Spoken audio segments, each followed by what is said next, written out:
It's easy to make good nachos, but with a couple of tips, you can make great nachos. Let me show you how.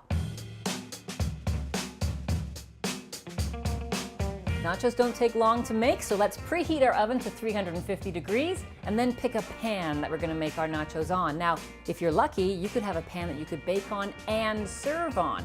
If you don't have a pan like that, what I do is I line a baking sheet with a piece of silicone because that means my nachos are going to slide off without any problem at all.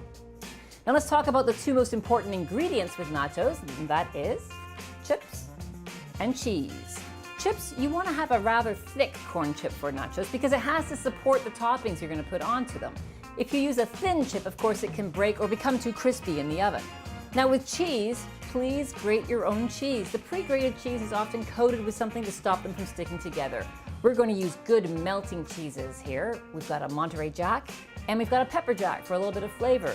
Mixing your cheeses up is a great idea. It adds visual interest and a flavor boost. We're going to put some chicken on the nachos. It's not going to have enough time to cook in the oven, so make sure it's cooked before you put it on the nachos. The biggest tip I can give you with respect to nachos is to layer your ingredients. You don't want to put a mound of chips with a whole bunch of cheese on top because the chips on the bottom feel left out. They don't have any cheese there. So let's start layering. We're going to put some chips on the pan, a few pieces of chicken.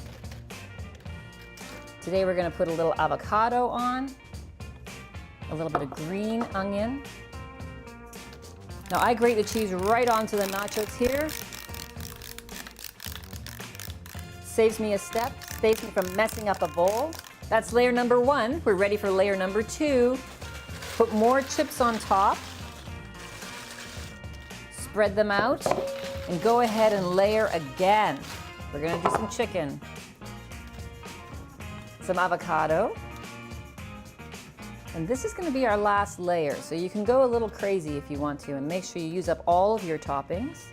Some green onion, and then more cheese.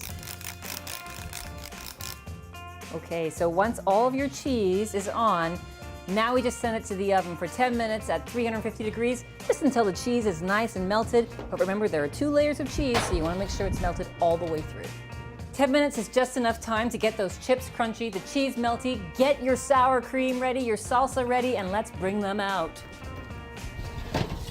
Oh, they look fantastic. Look at that, beautiful. All we have to do now is transfer them to the platter. So I've got a spatula. I'm going to lift up that silicone liner. I'm going to bring them over to the platter. This is tricky.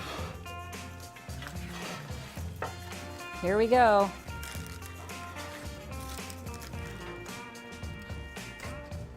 Beautiful.